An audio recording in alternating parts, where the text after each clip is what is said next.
റെസിപ്പീസിലേക്ക് എല്ലാവർക്കും സ്വാഗതം.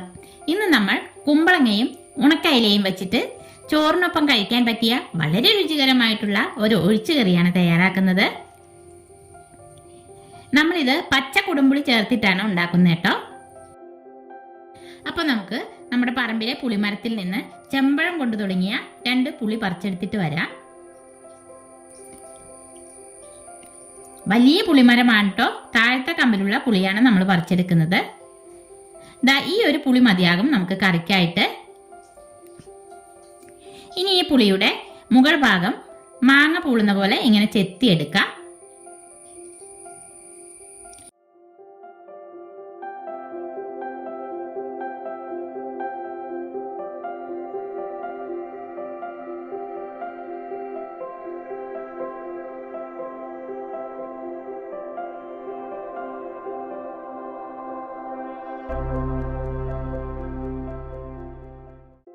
നമ്മളിത് ചെത്തിയെടുത്തിട്ടുണ്ട്. ഒട്ടും ചവർപ്പില്ലാത്ത പുളിയായിരിക്കണം കേട്ടോ കറിക്കായിട്ട് എടുക്കേണ്ടത്. പിന്നെ ഇതിലേക്കായിട്ട് ഒരു കഷ്ണം കുമ്പളങ്ങ ഈ രീതിയിൽ ഒന്ന് അരിഞ്ഞെടുത്തിട്ടുണ്ട്. ഒരുപാടൊന്നും ഇല്ല കേട്ടോ, ഒരു 150 ഗ്രാമൊക്കെ ഉണ്ടാവുള്ളൂ. ഒരു ഉണക്കയില ക്ലീൻ ചെയ്ത് കഷ്ണങ്ങളാക്കി എടുത്തിട്ടുണ്ട്. പിന്നെ ഒരു 1/2 കപ്പ് തേങ്ങ ചിരകിയത്, 3 പച്ചമുളക്, ഒരു കഷ്ണം ഇഞ്ചി അരിഞ്ഞത്, 6-7 ചെറിയുള്ളി അരിഞ്ഞത്, പിന്നെ ഒരു 5-6 വെളുത്തുള്ളി കൂടി എടുത്തിട്ടുണ്ട്. ഇനി നമുക്ക് അരപ്പ് തയ്യാറാക്കി എടുക്കാം. മിക്സി ജാറിലേക്ക് തേങ്ങ ഇട്ട് കൊടുത്ത ശേഷം 2 ടീസ്പൂൺ മുളക് പൊടിയും 1/4 ടീസ്പൂൺ മഞ്ഞൾപ്പൊടിയും 1/4 ടീസ്പൂൺ മല്ലിപ്പൊടിയും ചേർത്ത് കൊടുക്കാം. എന്നിട്ട് ഇത് അരയാൻ ആവശ്യമായ വെള്ളം കൂടി ഒഴിച്ച് നല്ലപോലെ അരച്ചെടുത്തിട്ട് വരാം. നമ്മളിത് നന്നായിട്ട് അരച്ചെടുത്തുകൊണ്ട് വന്നിട്ടുണ്ട്. ഇനി ഇതിവിടെ മാറ്റി വയ്ക്കാം. ഇനി നമുക്കൊരു മൺചട്ടി അടുപ്പത്ത് വെച്ച് ചൂടായി വരുമ്പോൾ 2 ടേബിൾ സ്പൂൺ വെളിച്ചെണ്ണ ഒഴിച്ചു കൊടുക്കാം. വെളിച്ചെണ്ണ ചൂടായി വരുമ്പോൾ അരിഞ്ഞു വെച്ചേക്കുന്ന വെളുത്തുള്ളിയും ചെറിയുള്ളിയും ഇഞ്ചിയും ചേർത്ത് മിക്സാക്കി കൊടുക്കാം. പച്ചമുളക് കൂടി ചേർത്ത് കൊടുക്കാം. 2 തണ്ട് വേപ്പിലയും കൂടി ഇട്ട ശേഷം ഉള്ളിയെല്ലാം ഒന്ന് വാടി വരുന്നവരെ ഇളക്കിയെടുക്കാം. ഉള്ളിയെല്ലാം ഇപ്പോൾ വാടി വന്നിട്ടുണ്ട്. ഈ സമയം നമുക്കിതിലേക്ക് അരപ്പ് ചേർത്ത് കൊടുക്കാം. എന്നിട്ട് മീഡിയം ഫ്ലെയിമിൽ വെച്ച് 2 മിനിറ്റ് നല്ലപോലെ ഇളക്കി യോജിപ്പിക്കാം. മിക്സി ജാറിലേക്ക് അല്പം വെള്ളം ഒഴിച്ചിട്ട് ഒന്ന് ചുറ്റിച്ച് അതുകൂടി ഒഴിച്ചു കൊടുക്കുന്നുണ്ടേ. എന്നിട്ട് നന്നായി ഒന്ന് തിളച്ചു വരുമ്പോൾ ഇതിലേക്ക് നമ്മൾ അരിഞ്ഞു വെച്ചേക്കുന്ന കുമ്പളങ്ങ ചേർത്ത് മിക്സാക്കി കൊടുക്കാം.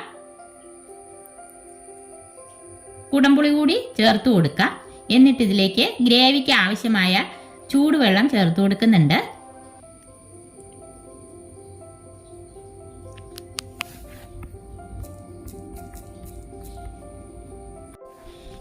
ഇനി ഇതൊന്ന് നന്നായിട്ട് തിളച്ചു വരുന്ന സമയത്ത് കുറച്ച് ഉപ്പ് ചേർത്ത് കൊടുക്കാം. ഉപ്പ് ഒരുപാട് ചേർക്കുന്നില്ല കേട്ടോ, നമ്മുടെ ഉണക്കം ഇന്ന് ഉപ്പുണ്ട്. അപ്പോൾ നോക്കിയിട്ട് പിന്നീട് ചേർത്ത് കൊടുത്താൽ മതിയാകും. ഇനി ഇതൊന്ന് തിളച്ച് കഷ്ണങ്ങളൊന്ന് വെന്ത് വന്ന ശേഷം വേണം നമുക്കിതിലേക്ക് മീൻ ചേർത്ത് കൊടുക്കാനായിട്ട്.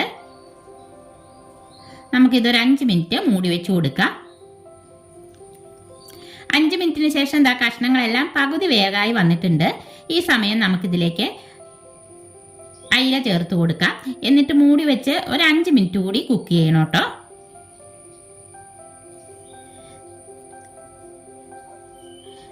നമ്മുടെ കറി ഏകദേശം റെഡിയായി വന്നിട്ടുണ്ട്. ഒന്നുകൂടി വറ്റി വരാനുണ്ട്. നമുക്കിതിൻ്റെ ഉപ്പും പുളിയെല്ലാം ഒന്ന് നോക്കാം. ഇത്തിരി ഉപ്പ് കുറവാണ് കേട്ടോ, അല്പം കൂടി ഉപ്പ് ചേർത്ത് കൊടുക്കാം. എന്നിട്ട് 1-2 മിനിറ്റ് കൂടി മൂടി വെച്ച് കൊടുക്കാം.